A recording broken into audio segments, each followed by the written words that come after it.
नमस्कार दोस्तों। हमारी आज की कहानी है सुहाग सेज पर बैठी लाजो का घूंघट जैसे ही उठा, सामने तीनों भाइयों को दूल्हे के रूप में देख वो अवाक रह गई। ये क्या, लाजो को तो काटो तो खून नहीं। वो अभी कुछ भी समझ पाती कि सबसे बड़े भाई अमर, जो उसे बहकर लाया था, ने उसे समझाया, मैं तुमसे माफ़ी मांगता हूँ। मैं तुम्हें बता नहीं सका, लेकिन हमारे परिवार में सिर्फ एक ही शादी की इजाज़त है। मतलब? लाजो ने विस्मय से पूछा। मतलब ये कि आज एक बड़े लिखे वर्ग का प्रतिनिधित्व करने के बावजूद भी हम एक अभिशप्त धारणा में जीने को मजबूर हैं। ये एक श्राप है जो हमें ऐसा करने को मजबूर करता है। कई हमारे पूर्वजों ने इसका विरोध करने की कोशिश भी की, लेकिन परिणाम उसका बेहद निराशाजनक ही रहा। निराशाजनक?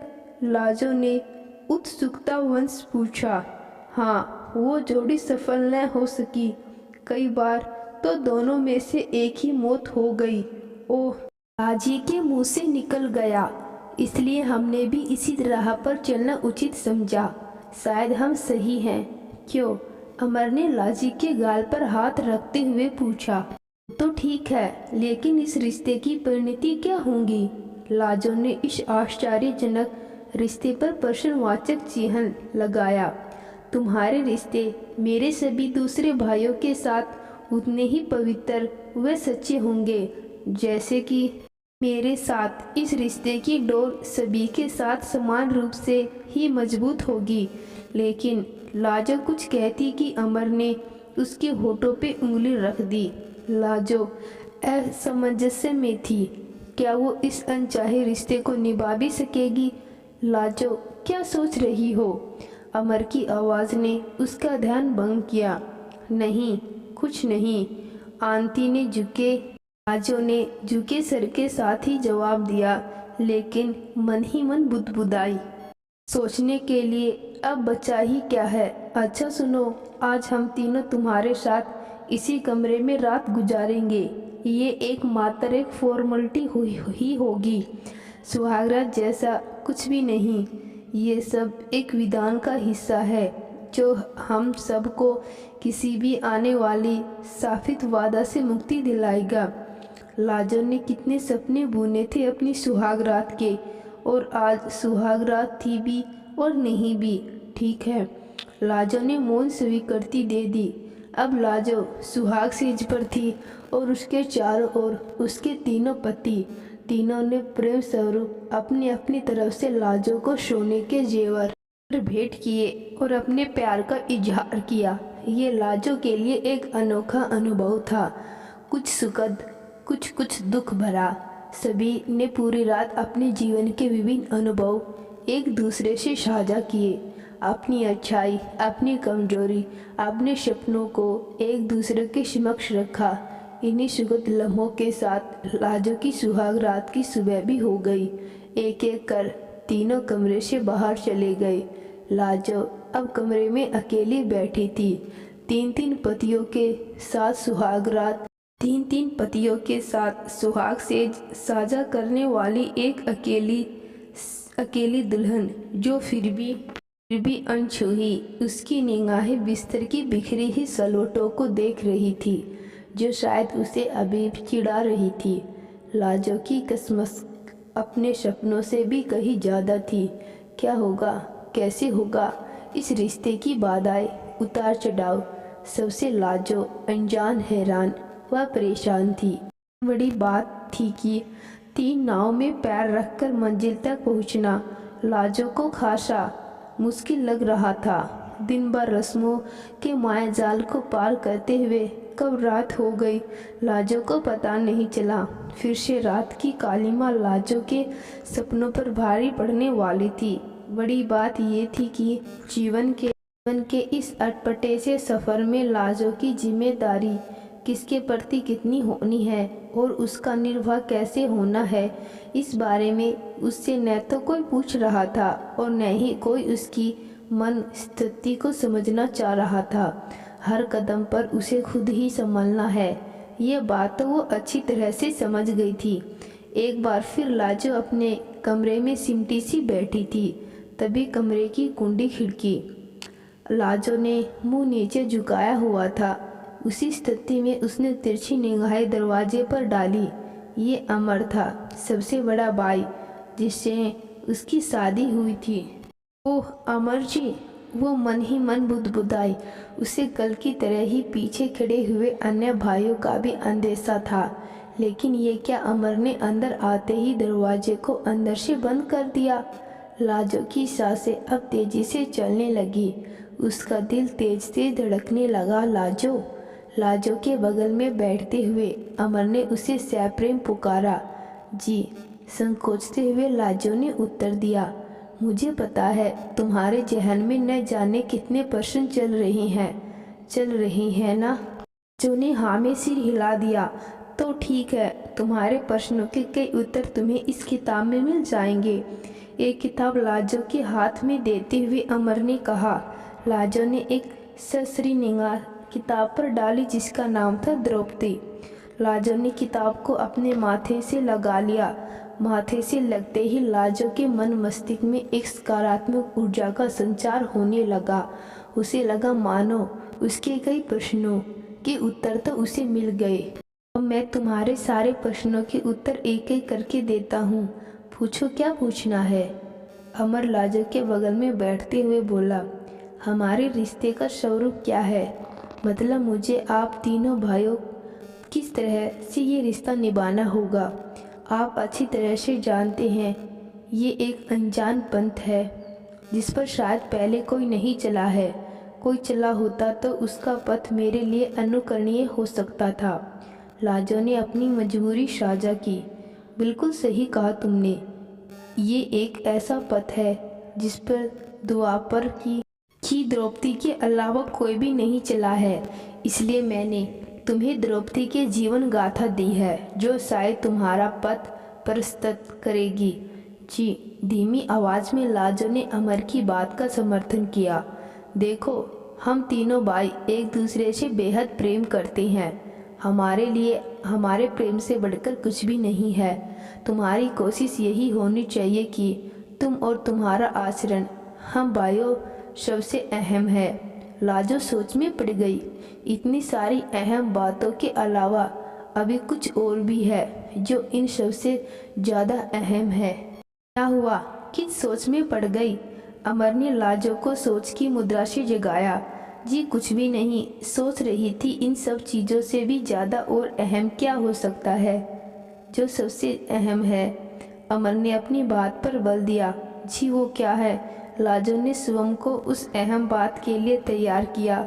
हर एक माह जो तुम हम भाइयों के साथ बिताओगी, उस दौरान हमारे तुम्हारे बीच में जो भी वार्तालाप होगा, कस्में वादे होंगे, किसी भी तरह का लेन देन होगा या आपसी संबंध बनेंगे, उसकी प्रगटता, उसकी गहराई, उससे तुम्हें मिली संतुष्टि, खुशी या असंतोष, किसी भी तथ्य का बखान तुम किसी अन्य भाई से बिल्कुल भी नहीं करोगी।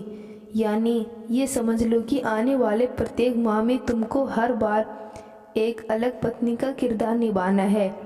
मेरे साथ बीतने वाले एक माह के किसी भी का तथ्य का जिक्र तुमको अगले माह में नहीं करना है। ये हम भाइयों के आपसी भारत के लिए अत्यंत आवश्यक भी है। शायद तुम समझ गई होगी कि मैं तुमसे कहना क्या चाहता हूँ। आप यही कहना चाहते हैं कि मुझे हर एक आने वाले माह में एक अलग रूप बदलना है। जैसे सांप केचली बदलता है, वैसे ही आपके साथ बिताए पलों को मुझे एक केचलू के रूप में अगले माह में उतार कर फेंक देना है और एक नए जन्म के साथ अगले माह में प्रवेश करना है, बिना किसी पुराने अनुभव के साथ। यही समझाना चाहते हैं आप मुझे। अमर ने लाजो की बात में संतोष व्यक्त किया। लेकिन क्या मैं ऐसा कर सकूंगी और ऐसा करने की आवश्यकता क्या जरूरी है? ये प्रश्न अमर को हिलाने के लिए काफ़ी था। हाँ, ऐसा ज़रूरी है क्योंकि हम नहीं चाहते कि तुम्हारी किसी भी बात का हम भाई कोई भी अनाप से ना मतलब निकाले। और हमारे रिश्ते में खटास आए, लेकिन मैं भला क्यों ऐसी कोई बात करूँगी? क्या मैं ऐसा चाहूँगी कि मेरे तीनों पतियों के बीच कोई भी मन मुटाव हो? आखिर उसका सबसे बड़ा दुष्प्रभाव तो मुझ पर ही पड़ेगा न। लाजो ने स्पष्ट किया। तुम अपनी जगह पर बिल्कुल सही हो, लेकिन आग लगने पर कुआं खोदने से बेहतर है कि पहले से ही उसका इंतजाम कर लिया जाए।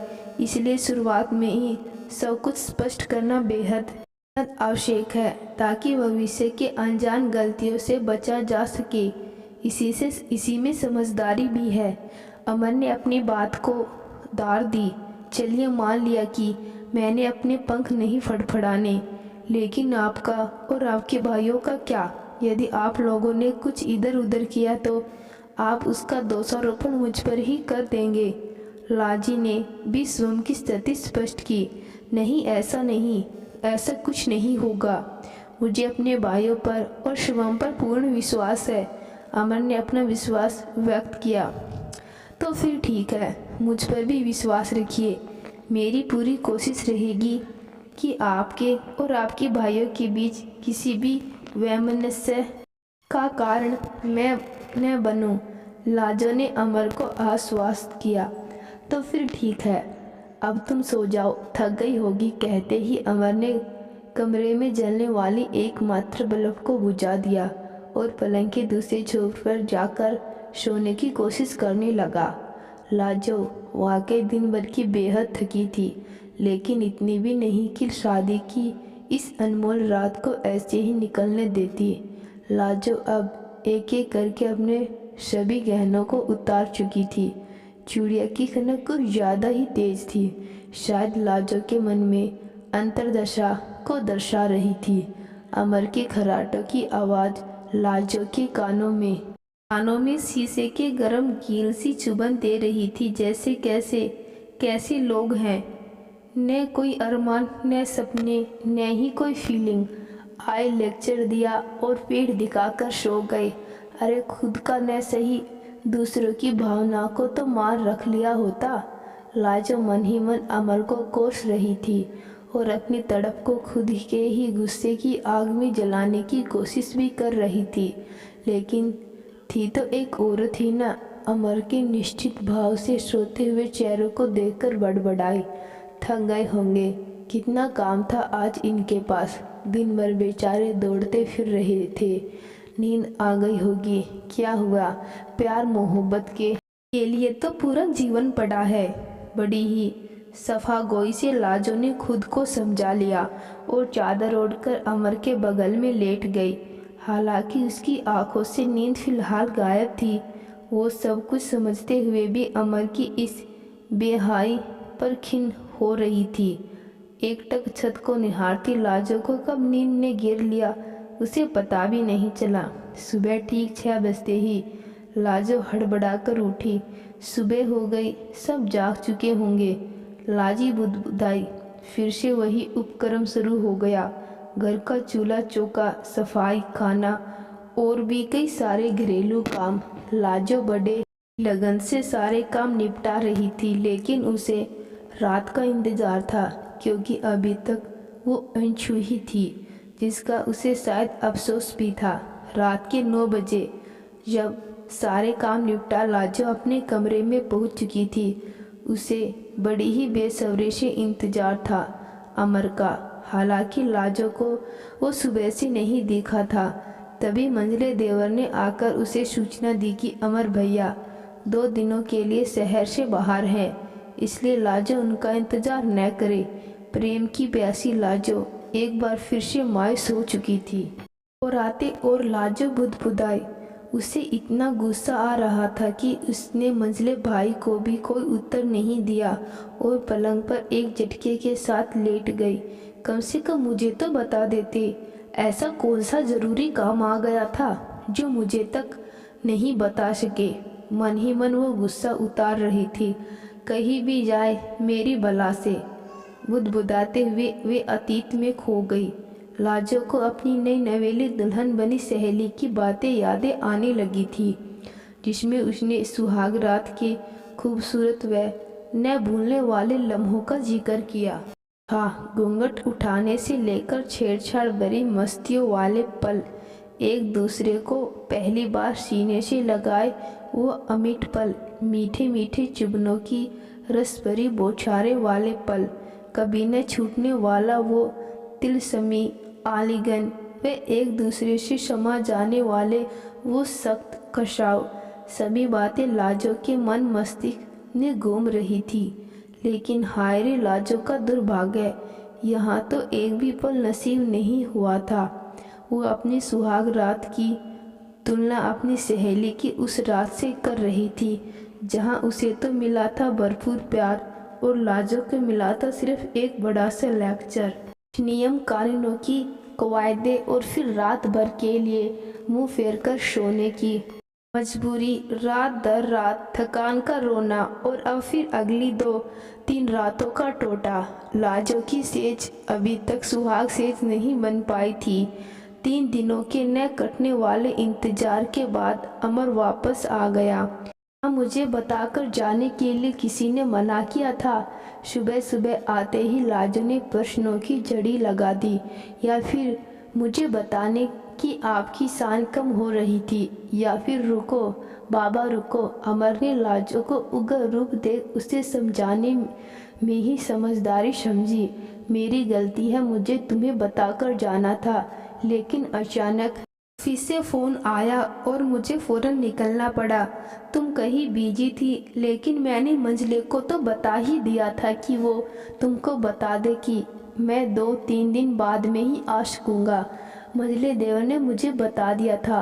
थोड़ा नरम होते हुए लाजो बोली, तो अब गलती माफ़, चलो अब नाश्ता लगा दो, बड़ी भूख लगी है। लाजो के गाल पर एक प्यारी भरी थपकी देते हुए अमर ने कहा, ठीक है।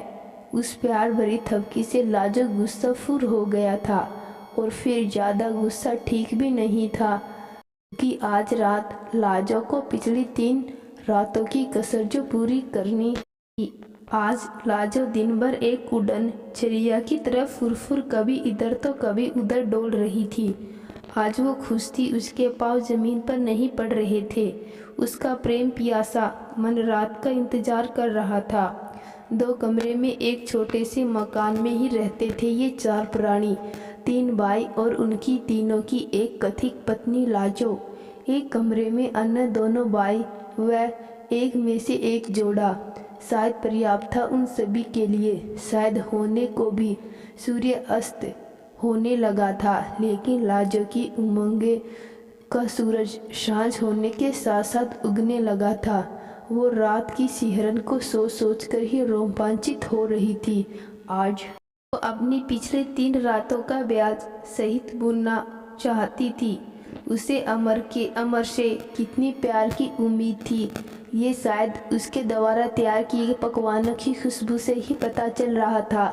आज बना था हलवा, पूड़ी, सब्जी, दाल, चावल और प्रेम रस से भरी खीर। बार बार उसका चहकना, एक कमरे से दूसरे कमरे में उछल कूद करते हुए जाना और यदा कदा मैडम आवाज़ में प्रेम गीतों को गुनगुनाना स्पष्ट था। वो मिलन को कुछ ज़्यादा ही उतावली थी और उसका ये व्यवहार उसकी खुशी को ही दर्शा रहा था। उसने बड़े करीने से आज बिस्तर भी लगाया था। चादर पर जुराहों वाली पेंटिंग बनी थी। सफ़ेद बल्ब निकाल उसने गुलाबी रंग का बल्ब भी कमरे में लगा दिया था।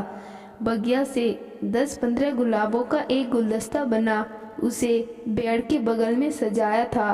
वो गुलाब ऐसे महक रहे थे मानो लाजो के उमड़ते बाव ही कमरे में महक रहे हो। लाजो की ये उड़ान तीनों भाइयों से भी छुपी नहीं थी। तीनों भी उसके इस आश्चर्यजनक व्यवहार का कोई भी निष्कर्ष नहीं निकाल पा रहे थे।